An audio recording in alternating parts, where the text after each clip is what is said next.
আমার খালা ছিলেন একজন অসাধারণ সুন্দরী নারী, বয়স ছিল তার ৩০-এর কাছাকাছি। তিনি সবসময় খুব যত্নশীল এবং দয়ালু ছিলেন। খালু প্রায়ই বিভিন্ন কাজে ব্যস্ত থাকতেন, যার ফলে খালা অনেক সময় একাই থাকতেন।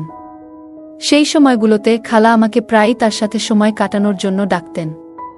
আমি খুশি মনে তার কাছে যেতাম এবং আমরা একসাথে অনেক গল্প করে কাটাতাম। একদিন খালা আমাকে বাড়িতে আসার জন্য বললেন, আর আমি খুশি মনে তার আমন্ত্রণ গ্রহণ করে সেখানে গেলাম। আমি যখন খালার বাড়িতে পৌঁছালাম, তখন খালা বাথরুম থেকে বেরিয়ে আসছিলেন। তার গায়ে সাদা রঙের পোশাক ছিল এবং তা কিছুটা ভেজা ছিল। তাকে ওই অবস্থায় দেখে আমি একটু অবাক হয়ে গিয়েছিলাম। সত্যি বলতে খালা খুবই আকর্ষণীয় ছিলেন, তাকে দেখে মনে হতো না যে তিনি একজন বিবাহিত নারী। একদিন তিনি হেসে বললেন, চলো আজ থেকে আমরা আরও ভালো বন্ধু হই। অনেক দিন পর এমন আড্ডা দিয়ে এত মজা করলাম আর এত হাসলাম। আমি হেসে উত্তর দিলাম, তাহলে কি আগে আমি আপনার বন্ধু ছিলাম না? খালা হেসে বললেন, বন্ধু ছিলে, কিন্তু এতটা ঘনিষ্ঠভাবে না। আমি মজা করে বললাম, খালা গাল লাল করো না, আমি কিন্তু পালাচ্ছি। এ কথা বলেই আমি হাসতে হাসতে দৌড় দিলাম, আর খালাও মজা করে আমার পেছনে দৌড়ালেন। তিনি হাসতে হাসতে বললেন, একটু দাঁড়াও, দেখি ধরতে পারি কিনা। কিছুক্ষণ পর খালা হেসে থেমে গেলেন। পরে চেয়ারে বসে নিয়ে বললেন, এখন একটু বিশ্রাম নেই। খালা ক্লান্ত দেখাচ্ছিলেন। আমি তার পাশে গিয়ে মজা করে বললাম, খালা এত তাড়াতাড়ি ক্লান্ত হয়ে গেলেন নাকি? আমার কথা শুনে খালা আমাকে তার ঘরে নিয়ে গেলেন। বন্ধুরা রেডি হয়ে যাও, আজকের গল্পটি অনেক স্পেশাল। আর দয়া করে গল্পগুলো ভালো লাগলে ভিডিওটি লাইক, শেয়ার এবং চ্যানেলটি সাবস্ক্রাইবই করো প্লিজ। আমার খালা দেখতে ছিল অসাধারণ সুন্দরী। বাইরে বের হলে সবাই তার দিকে চেয়ে থাকত। আমি যখন ছোট ছিলাম তখন থেকেই তিনি খালুর সাথে শহরে থাকতেন, তাই তাদের সাথে তেমন বেশি যোগাযোগ বা দেখা করা হতো না। সে সময় আমি খালুর বাড়িতে থাকার সিদ্ধান্ত নিয়েছিলাম, কারণ আমার মা বাবা বিদেশে ভ্রমণে যাচ্ছিলেন। আমার খালু যখন বাবার সঙ্গে দেখা করতে এসেছিলেন, তখন তিনি বলেছিলেন যে আমাকে তার বাড়িতে রেখে যেতে। বাবা প্রথমে রাজি হচ্ছিলেন না। বাবা প্রথমে না করতে চেয়েছিলেন, কারণ তিনি জানতেন যে আমি এখন বড় হয়েছি এবং নিজের যত্ন নিতে পারি। তবে খালুর অনেক বোঝানোর পর বাবা রাজি হয়ে গেলেন, আর এতে আমি খুব খুশি হলাম, কারণ আমারও ইচ্ছা ছিল খালুর বাড়িতে যাওয়ার। খালা প্রিয়ার বিয়ে হয়েছিল আমার খালুর সাথে প্রায় কয়েক বছর আগে। তখন আমি ছোট ছিলাম, কিন্তু খালাকে দেখে আমার খুব ভালো লাগত। তিনি শুধু সুন্দরী ছিলেন না, খুবই তরুণ এবং আকর্ষণীয় ছিলেন।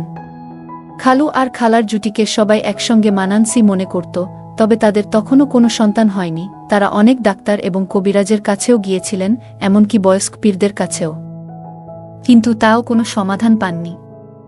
সবশেষে তারা তাদের ভাগ্য মেনে নিয়ে ধৈর্য ধরেছিলেন। খালু আর খালার মধ্যে অনেক ভালোবাসা ছিল, আর আমার মনে হয় খালু কখনোই খালার সঙ্গে কোনো মুহূর্ত অপচয় করেননি।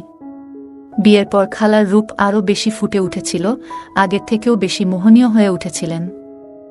একদিন খালা যখন রান্নাঘরে খাবার তৈরি করছিলেন, আমি তখন টিভিতে কিছু দেখছিলাম। হঠাৎ খালা আমার পাশে এসে দাঁড়ালেন। খালা একদিন আমাকে জিজ্ঞেস করলেন, কুনাল আজ কলেজে গেলে না? তার এমনভাবে আমার নাম ধরে ডাকা আমাকে কিছুটা অপ্রস্তুত করল, কারণ আমার মনে অন্য চিন্তা ঘুরপাক খাচ্ছিল। আমি হালকা বিরক্তি নিয়ে বললাম, না খালা, পরীক্ষা শেষে আমাদের 2 মাসের ছুটি চলছে। খালা তখন আমার জন্য দুধের শরবত নিয়ে এসে টেবিলে রাখলেন। তাকে এভাবে নিচু হয়ে কাজ করতে দেখে আমি কিছুটা অবাক হলাম। মনে হচ্ছিল কিছু বোঝার আগেই পরিস্থিতি অস্বাভাবিক হয়ে উঠেছে। খালার বাড়িতে এসেছি মাত্র 2 দিন হলো, আর এর মধ্যেই মনটা কিছুটা অস্থির হয়ে গেল। রাতে খাবারের সময় খালু আমাকে ও খালাকে বললেন যে তিনি কিছুদিনের জন্য ব্যবসার কাজে বাইরে যাচ্ছেন। আগে যখন তিনি বাইরে কাজে যেতেন, তখন খালাকে সঙ্গে নিয়ে যেতেন, কিন্তু এবার আমি বাড়িতে থাকার কারণে তিনি একাই যাওয়ার সিদ্ধান্ত নিলেন। তাই তিনি আমাদের দুজনকে বাড়িতে রেখে চলে গেলেন। এরপর আমি খালার বিভিন্ন অভ্যাস লক্ষ্য করতে শুরু করলাম। আমি দেখলাম খালা বেশিরভাগ সময় কফি পছন্দ করেন।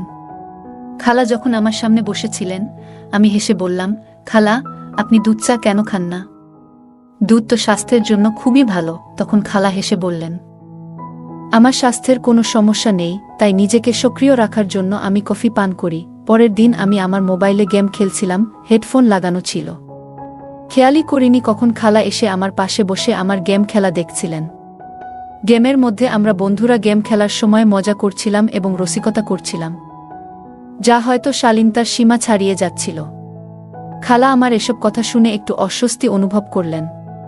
তারপর তিনি আমার কাঁধে আলতো করে হাত রেখে তার উপস্থিতির জানান দিলেন। খালাকে নিজের পাশে বসে থাকতে দেখে আমি খুব লজ্জা পেলাম, বুঝতে পারলাম যে খালা আমাদের কথোপকথন শুনে ফেলেছেন। তখন খালা আর কিছু বললেন না। এরপর খালা তার ঘরে চলে গেলেন, আর আমার নিজের আচরণ নিয়ে খুবই খারাপ লাগল। সন্ধ্যায় আমি খালার ঘরে গিয়ে বললাম, খালা, আজ আমাকে 1 কাপ কফি বানিয়ে দাও। খালা মুচকি হেসে বললেন, কেন নয় আমার ছেলে, শুধু 2 মিনিট দাও, আমি একটু ফ্রেশ হয়ে নিচ্ছি, তারপর কফি বানিয়ে দিচ্ছি। তিনি উঠে ওয়াশরুমের দিকে চলে গেলেন, আর আমি টিভি লাউঞ্জে গিয়ে বসলাম। সেখানে একটি ফুলদানি ছিল, যার একটি ফুল আমার খুব ভালো লেগেছিল। আমি সেই ফুলটি তুলে নিলাম। ঠিক তখনই খালা আমাকে ডাকলেন। আমি উত্তর দিলাম যে আমি টিভি লাউঞ্জে বসে আছি। খালা হাতে একটি ট্রে নিয়ে টিভি লাউঞ্জে এলেন, যার মধ্যে ছিল 2টি কাপ কফি। খালা আমাকে 1টি কাপ কফি দিলেন, আর অন্যটি নিজে হাতে নিয়ে টেবিলে রাখলেন। আমি যেই ফুলটি হাতে ধরে রেখেছিলাম সেটি খালার চুলে লাগিয়ে দিলাম। খালা হেসে উঠলেন এবং বললেন, ধন্যবাদ আমার ছেলে। এই কথা শুনে আমি একটু হতাশ হলাম। আমি খালার দিকে তাকিয়ে বললাম, খালা, আপনি কি সারাদিন ঘরে থেকে একঘেয়েমি অনুভব করেন না? বাইরে ঘুরতে যাওয়ার ইচ্ছা হয় না? তখন খালা বললেন, না কুনাল, আমি তোমার খালুর সঙ্গে মাঝে মধ্যে বাইরে যাই, কিন্তু তার ছাড়া একা কোথাও যাইনি। আমি চুপচাপ কফি পান করতে লাগলাম। রাতের খাবারের পর আমি টিভিতে একটি সিনেমা চালালাম এবং খালার সঙ্গে বসে দেখতে শুরু করলাম। খালা মনোযোগ দিয়ে সিনেমাটি দেখতে লাগলেন। হঠাৎ সিনেমার একটি দৃশ্য দেখে খালা বললেন, এ তো সেই বাজে জিনিস যা তুমি পাবজি খেলার সময় করছিলে। এটা একদম ঠিক কাজ নয়, তোমার ভাষাও খুব খারাপ। খালার কথা শুনে আমার খুব লজ্জা হলো। তারপর খালা আমাকে বললেন, আমি তোমার মায়ের সঙ্গে কথা বলবো, যাতে তিনি তোমার উপর একটু নজর রাখেন। তুমি নিয়ন্ত্রণের বাইরে চলে যাচ্ছ। আমি খালার দিকে তাকিয়ে বললাম, প্লিজ খালা, আমাকে ক্ষমা করে দিন। আমার ভুল হয়েছে। আমি আর কখনো এ ধরনের ভাষা ব্যবহার করব না। আমার বন্ধুরা এমন কথা বলে, তাই আমি তাদের উত্তর দিই। এইভাবে কথা শেষ করলাম। খালা আমার কথা শুনে হেসে উঠলেন এবং বললেন, ভয় পেজো না, আমি কাউকে কিছু বলবো না। আমি জানি তরুণ ছেলেরা কখনো কখনো কেমন কথা বলে। ঠিক আছে, আরেকটা সিনেমা চালাও। এইটা কি দেখছো? তখন আমার মনে স্বস্তি ফিরে এলো। আমি খালাকে জিজ্ঞাসা করলাম, আপনি কোন ধরনের সিনেমা দেখতে পছন্দ করবেন? তিনি বললেন, কোনো বলিউড সিনেমা চালাও। আমি একটি বলিউড সিনেমা চালিয়ে দিলাম। খালা মনোযোগ দিয়ে সিনেমাটি দেখতে লাগলেন, আর আমি তার দিকেই তাকিয়ে রইলাম। তিনি আরাম করে সোফায় বসে একটি পা অন্য পায়ের উপর তুলে রেখেছিলেন। আমিও তার মতো করে একটি পা অন্য পায়ের উপর রাখলাম। মনে হলো খালা আমার এই আচরণটি লক্ষ্য করেছেন এবং তার মুখে হালকা হাসি ফুটে উঠল। তিনি সোফার এক পাশে বসেছিলেন, আর আমি বসেছিলাম অন্য পাশে। খালা হেসে সোজা হয়ে বসে গেলেন, আর আমি আবার তার নকল করার চেষ্টা করলাম। তখন খালা জোরে জোরে হাসতে শুরু করলেন এবং বললেন, কুনাল, তুমি আমার নকল কেন করছো? আমি তার দিকে তাকিয়ে মৃদু হেসে মাথা নাড়লাম। তখন তিনি মজা করে বললেন, কেন আমাকে বিরক্ত করার চেষ্টা করছো? আমি হেসে বললাম, হ্যাঁ একটু তো। তারপর খালা আরও বেশি করে হাসতে লাগলেন। আমি মজা করে বললাম, অনেকদিন হলো কেউ আমাকে বকাঝকা করেনি বা কোনো শাসন পায়নি। আপনি এতটা একঘেয়েমি নিয়ে সারা দিন কাটিয়ে দিচ্ছেন। খালা আমার কথা শুনে কিছুটা অবাক হলেন এবং বললেন, কুনাল, আমি কি সত্যিই একঘেয়ে? আমি হেসে বললাম, জানি না, আমার কি হবে একা একা থেকে। খালা মৃদু হেসে বললেন, তোমার যদি ভালো সঙ্গী দরকার হয়, আমি ব্যবস্থা করতে পারি। তিনি আমাকে খুব সরল আর মজাদার মনে করছিলেন, যা আমার জন্য ভালোই ছিল। এই ধরনের কথাবার্তা চালাতে চালাতে খালা আমার সঙ্গে আরও বেশি স্বাভাবিক হয়ে গেলেন। রাত যখন প্রায় 12টা বাজে, তখন খালুর ফোন আসলো, আর তিনি উঠে নিজের ঘরে চলে গেলেন। আমি কিছুক্ষণ অপেক্ষা করলাম। আমি সিনেমা দেখা শেষ করে এলইডি বন্ধ করে আমার ঘরের দিকে যাচ্ছিলাম। ঠিক তখনই খালার ঘর থেকে তার মৃদু আওয়াজ শুনতে পেলাম। তিনি বলছিলেন, তোমাকে খুব মিস করছি, জানো না কিভাবে এই দিনগুলো কাটাচ্ছি। অন্যদিকে খালু কি বলছিলেন তা আমি শুনতে পাইনি, কিন্তু খালার কথা শুনে আমি কিছুটা অবাক হলাম। খালা খালুকে আরও অনেক কথা বলছিল আর তাকে তাড়াতাড়ি বাসায় আসতে বলছিল। খালা অনেকক্ষণ রাতে খালুর সাথে কথা বলেছিল। সকালে উঠে দ্রুত ফ্রেশ হয়ে আমি আমার ঘর থেকে বের হলাম এবং টিভি লাউঞ্জে এলাম, কিন্তু সেখানে কেউ ছিল না। পরে আমি খালার ঘরের দিকে গেলাম, দরজা বন্ধ ছিল, অর্থাৎ খালা তখনও ঘুমাচ্ছিলেন। আমি কিচেনে গিয়ে নিজের জন্য কফি বানালাম এবং কিছু টোস্ট গরম করে টেবিলে বসে নাস্তা করতে শুরু করলাম। আমি নাস্তা করছিলাম, ঠিক তখনই খালার ঘরের দরজা খুলল এবং তিনি বাইরে এলেন। আমাকে দেখে একটু লজ্জা পেয়ে বললেন যে রাতে ঘুম না আসার কারণে তিনি খুব দেরিতে ঘুমিয়েছিলেন, তাই সকালবেলা তাড়াতাড়ি উঠতে পারেননি। আমি মুচকি হেসে বললাম, কোনো সমস্যা নেই, আপনি যদি নাস্তা করতে চান তাহলে আমি আপনার জন্য তৈরি করে দিচ্ছি। খালা অবাক হয়ে বললেন, তুমি নাস্তা বানাতে জানো? আমি বললাম, আপনি দ্রুত ফ্রেশ হয়ে আসুন, আমি এর মধ্যেই নাস্তা প্রস্তুত করে টেবিলে রেখে দেব। খালা হাসলেন এবং পুনরায় তার ঘরে চলে গেলেন। এরপর আমি কিচেনে চলে গেলাম। খালা আমাকে দেখলেন এবং একটি চেয়ারে বসে পড়লেন। খালা ফ্রেশ হয়ে অনেক সুন্দর একটি শাড়ি পরেছিলেন, যা তাকে অনেক সুন্দর লাগছিল। আমি তার দিকে তাকিয়ে রইলাম আর আমি তার সামনে টেবিলে নাস্তা সাজিয়ে দিলাম। খালা আমার দিকে তাকিয়ে মুচকি হাসলেন, তারপর আমার মাথায় হাত বুলিয়ে আমার চুলগুলো একটু এলোমেলো করে দিলেন। তিনি হেসে বললেন, তুমি তো বেশ বুদ্ধিমান। আমি ভেবেছিলাম তুমি আজকালকার ছেলেদের মতোই হবে, কিন্তু তুমি তো অনেক পরিশ্রমী। আমি খালার হাত ধরতে গেলে তিনি মুচকি হেসে আমার গালে হালকা করে একটা চাপ দিলেন এবং বললেন, তোমার চুল এলোমেলো হলেও তুমি আরও সুন্দর লাগছ। এরপর খালা নাস্তা করলেন এবং বললেন, কুনাল, তোমার অনেক ধন্যবাদ, আজ তুমি আমার দিনটা আনন্দময় করেছ। তিনি মজা করে বললেন, চলো আজ থেকে আমরা আরও ভালো বন্ধু হয়ে যাই। অনেকদিন পর এত মজা করে আড্ডা দিলাম আর এত হেসেছি। আমি হেসে বললাম, তাহলে কি আগে আমি আপনার বন্ধু ছিলাম না? খালা হাসতে হাসতে বললেন, বন্ধু ছিলে ঠিকই, কিন্তু এতটা ঘনিষ্ঠ ছিলে না। আমি মজা করে বললাম, খালা, আমার গাল লাল করো না, আমি পালাচ্ছি। এ কথা বলে আমি হেসে দৌড়ে গেলাম আর খালাও হাসতে হাসতে আমার পেছনে ছুটলেন। তিনি মজা করে বললেন, একটু দাঁড়াও, দেখি তো ধরতে পারি কিনা। কিছুক্ষণ পর খালা হেসে থেমে গেলেন, আরাম করে বড় চেয়ারে বসে শ্বাস নিয়ে বললেন, এখন একটু বিশ্রাম নিই। খালা বেশ ক্লান্ত লাগছিলেন। আমি তার কাছে গিয়ে মজা করে বললাম, খালা, এত তাড়াতাড়ি ক্লান্ত হয়ে গেলেন? কথাটা বলতেই তিনি মুচকি হেসে আমার গালে হালকা টিপ দিলেন। আমি একটু অভিমানী ভঙ্গিতে বললাম, আপনার কাছ থেকে আর কোনো ভালোবাসা আশা করতে পারি না, আপনি তো একদম কঠিন। খালা স্নেহভরে তাকিয়ে বললেন, এমন কথা বলো না, এবং যেখানে তিনি গালে টিপেছিলেন সেখানে আলতো করে হাত বুলালেন। তারপর হঠাৎ হেসে বললেন, আমি একটু পোশাক পরিবর্তন করে আসি। কিছুক্ষণ পর তিনি বাথরুম থেকে লাল রঙের একটি পোশাক পরে বের হয়ে এলেন। তাকে দেখে আমি বিস্ময়ে স্তব্ধ হয়ে গেলাম। তিনি অসাধারণ লাগছিলেন। সোজা আমার দিকে এগিয়ে এসে বললেন, চলো আজ আমরা বাইরে ঘুরতে যাব। আমি চমকে গিয়ে বললাম, কি? আপনি তো বলেছিলেন যে আপনি খালুর সাথে ছাড়া বাইরে যান না, তবে আজ কিভাবে? তিনি মুচকি হেসে বললেন, আমাদের বন্ধুত্ব এখন অনেক গভীর হয়ে গেছে। আমি তোমার সাথে বাইরে যাচ্ছি কারণ আমার কিছু কেনাকাটা করতে হবে আর আমরা ঘুরেও আসতে পারি।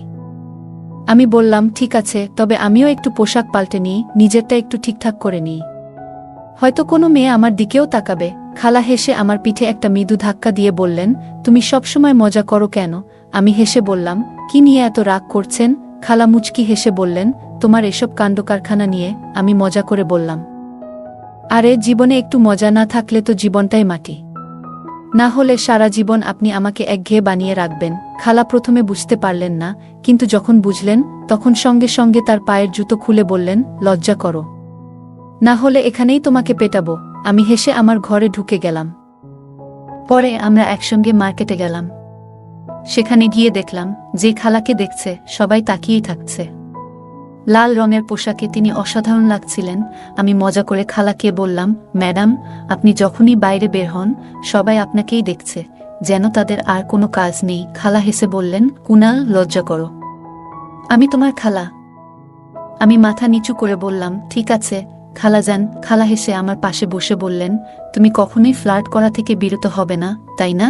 আমি মুচকি হেসে বললাম, কোনো দুর্ভাগা আছে যে আপনাকে নিয়ে ফ্লার্ট করতে চাইবে?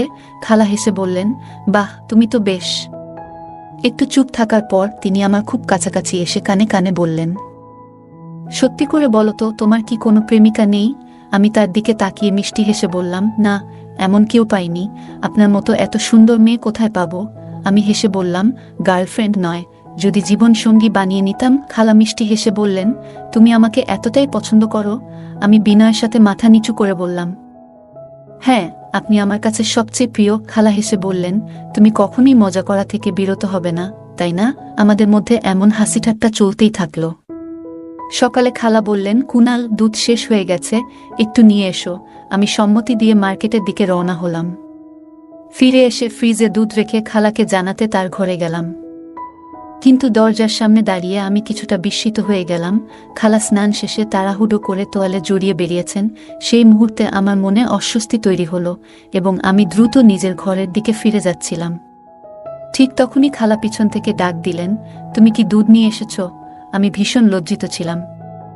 কিছু বলতে পারছিলাম না, শুধু মাথা নাড়লাম। খালা আস্তে আস্তে আমার দিকে এগিয়ে এলেন। আমি মাথা নিচু করেছিলাম, আর হঠাৎ খালা স্নেহভরে আমার মুখে হাত রেখে বললেন, সব ঠিক আছে তো? তিনি জিজ্ঞেস করলেন, কি হয়েছে? কেন এভাবে চুপ করে আছো? আমি তার চোখের দিকে তাকিয়ে বললাম, কিছু না খালা। খালা আমার চোখের দিকে গভীরভাবে তাকিয়ে মুচকি হেসে বললেন, কুনাল, সত্যি বলো তো, আমাকে তোমার কেমন লাগে? আমি মাথা নাড়লাম এবং আবার মাথা নিচু করে বললাম, খালা, আপনি যদি ভাবেন যে আমি এই কারণে আপনার প্রতি আকৃষ্ট হচ্ছি, তাহলে আপনি ভুল ভাবছেন। আপনার সৌন্দর্য অবশ্যই অসাধারণ, কিন্তু সৌন্দর্যই সব কিছু নয়। খালা গভীরভাবে নিঃশ্বাস নিলেন এবং আমাকে এমনভাবে দেখলেন যেন আমি কোনো পাগল। আমি আবার মাথা তুললাম এবং বললাম, আমি কখনো চাই না যে আপনি সাময়িকভাবে আমাকে গ্রহণ করুন আর তারপর সারা জীবন আমাকে আপনার কাছ থেকে দূরে রাখুন। খালার জন্য এই মুহূর্তটা খুবই সংবেদনশীল ছিল। তিনি ধীরে ধীরে বিছানায় বসে পড়লেন এবং মৃদু গলায় বললেন, খালা আমাকে বললেন, এসো, এখানে এসে বসো। আমি ধীরে ধীরে তার পাশে গিয়ে বসলাম। তিনি আমার হাত ধরে নিজের হাতে রেখে মৃদু গলায় বললেন, কুনাল, জীবনে যা পাও তার জন্য কৃতজ্ঞ হওয়া উচিত। খালার মনের ভেতর তখন কি চলছিল সেটা আমি বুঝতে পারছিলাম না। আমি অস্বস্তি বোধ করে হাত সরিয়ে ধীরে ধীরে নিজের ঘরে চলে এলাম। এমন পরিস্থিতি থেকে সরে আসাটাই বুদ্ধিমানের কাজ মনে হলো। কিছুক্ষণ পর বাইরে এসে আমি বুঝতে পারলাম খালার ঘর থেকে কান্নার শব্দ আসছে। আমি দরজার কাছে গিয়ে জিজ্ঞেস করলাম, খালা, আপনি কি ঠিক আছেন? কোনো উত্তর এলো না, কিন্তু কান্নার শব্দ বন্ধ হয়ে গেল। আমি আবার জিজ্ঞেস করলাম, খালা, কেন কাঁদছেন? কি হয়েছে? ভেতর থেকে খালা উত্তর দিলেন, কুনাল, আমি একটু একা থাকতে চাই। দয়া করে তুমি নিজের ঘরে চলে যাও। আমি উদ্বিগ্ন হয়ে বললাম, আপনি তো ঠিক আছেন, তাই না? তিনি বললেন, হ্যাঁ, আমি ঠিক আছি। আমি কিছু বুঝে উঠতে পারছিলাম না কি করা উচিত। অবশেষে আমি নিজের ঘরে ফিরে গেলাম। কিছুক্ষণ পর খালা নিজেকে গুছিয়ে বেরিয়ে এলেন এবং আমার কাছে এসে ক্ষমা চাইলেন। সেদিনের পর থেকে আমি খালার প্রতি বিশেষ যত্নশীল হয়ে উঠলাম, কারণ তিনি ভীষণ একাকিত্বে ভুগছিলেন। আমি খালুকে ফোন করে দ্রুত বাড়ি ফিরে আসতে বললাম, কারণ খালা ছিলেন একজন তরুণ এবং সুন্দরী নারী, যিনি তীব্র একাকিত্বের শিকার হয়েছিলেন। খালা তার একাকিত্ব কাটানোর জন্য খুবই আকুল হয়ে উঠেছিলেন, তবে সৌভাগ্যের বিষয়, আমাদের মধ্যে এমন কোনো সম্পর্ক গড়ে ওঠেনি যা ভুল পথে যেত। আরও কয়েকদিন আমি খালার বাড়িতে কাটালাম। এরপর আমার মা-বাবা বিদেশ থেকে ফিরে এলেন এবং আমি নিজ বাড়িতে ফিরে গেলাম। এই ঘটনার মাধ্যমে আমি একটি গুরুত্বপূর্ণ শিক্ষা পেলাম, কখনো কোনো নারীকে একা বাড়িতে রেখে যাওয়া উচিত নয়। কারণ মানুষ ভুল পথে সহজেই বিপদগামী হতে পারে এবং ভুল সিদ্ধান্ত নিতে পারে। এছাড়া কোনো অনাত্মীয় পুরুষের উচিত নয় কোনো অনাত্মীয় নারীর সঙ্গে একা থাকা, কারণ এতে এমন ভুল হতে পারে যা সবার জীবনে বড় বিপদ ডেকে আনতে পারে। গল্পটা কেমন লাগলো জানাতে ভুলবে না। আরও মজার মজার রোমান্টিক গল্প শুনতে চাইলে ভিডিওটি লাইক, শেয়ার এবং চ্যানেলটি সাবস্ক্রাইব করতে এবং বেল আইকনটি ক্লিক করতে ভুলবে না। ধন্যবাদ।